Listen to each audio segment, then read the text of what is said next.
Howdy, Goyim. This video is going to be more of an informal, sort of impromptu production, but the other day on Devin Stack's stream, he was showing an American Renaissance video with Jared Taylor, and Taylor started talking about an account on Twitter that posts a lot of racial crime demographics.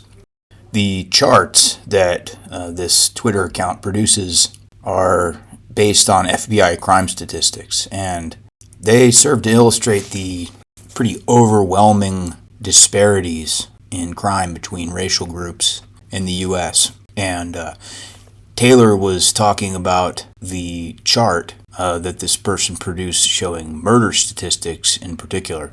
And so I know most people on this channel understand 1352 and, as Amren puts it, the color of crime, so to speak, in the U.S. and the West as a whole, really.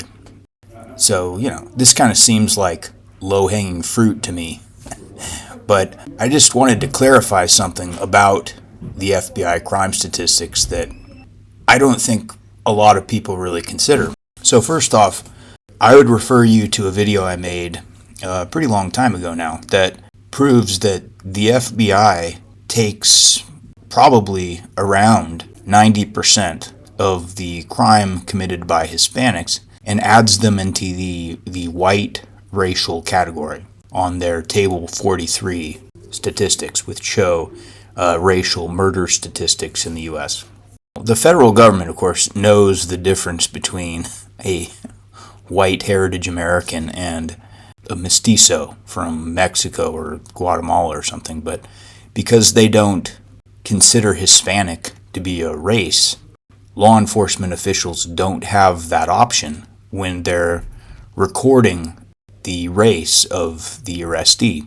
So they usually throw them into the white racial category, and then they keep a separate tally that records whether the arrestee is ethnically Hispanic or non-Hispanic. And, some departments don't even record the Hispanic, non-Hispanic, ethnic classification, which is why the total numbers in the racial category are different than the total numbers in the ethnic category here. So these are the amount of total murders that are recorded in race, and these are the number that are recorded in ethnicity, and there's less with the ethnic, so that doesn't make any sense. So obviously there's some people that are just not being classified within that, and you have to imagine that some of those may be Hispanic.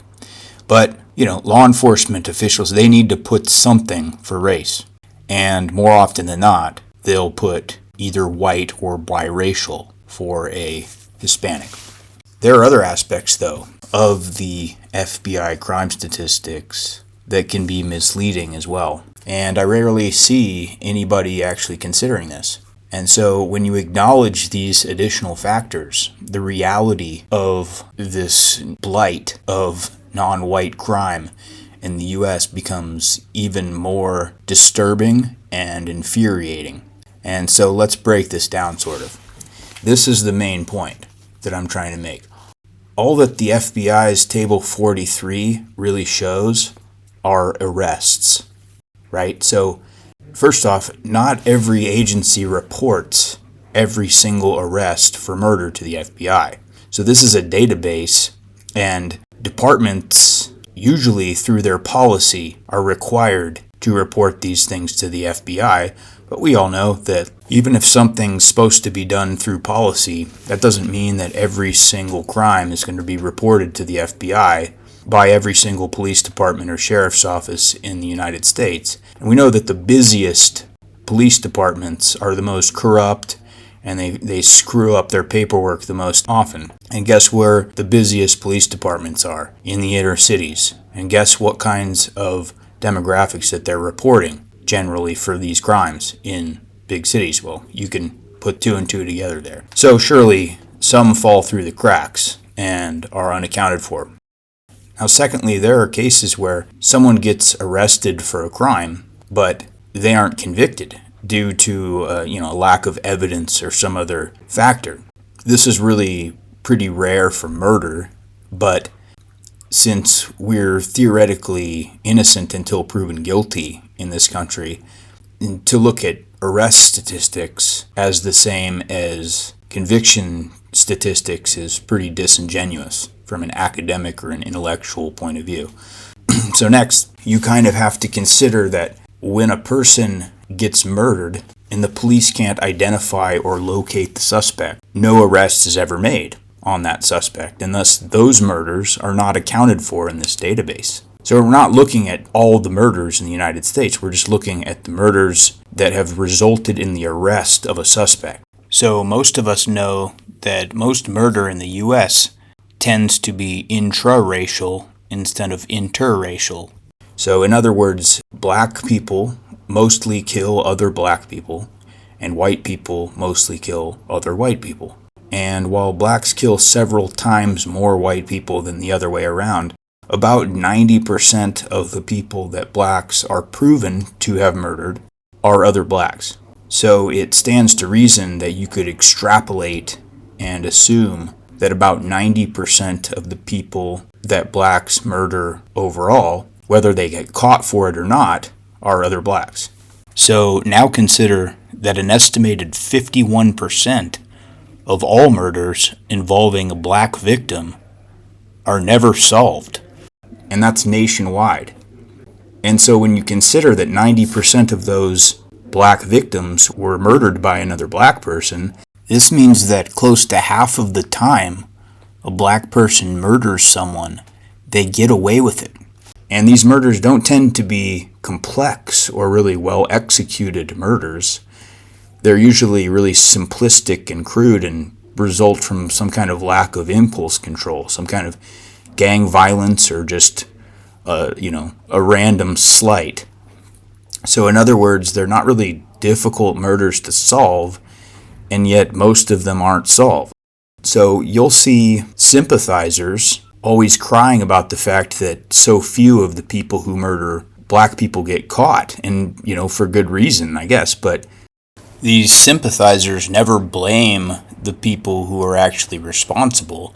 They usually blame white people by proxy by saying that inner city police departments are white supremacist or whatever, but really blacks have nobody to blame but themselves, because black witnesses are notorious for refusing to cooperate with the police. They're way less likely to inform, especially on other black people. And this is partially because of fear of reprisal. They don't want to get murdered by some gang member, which you could say is cowardly, but it's not really entirely irrational, right? But it's also partially because they simply don't want other black people, whether they're a criminal or a horrible, murderous piece of shit or not, to be held accountable for their actions by the government that, a lot of these people have been conned into believing is anti-black and racist and corrupt and all that.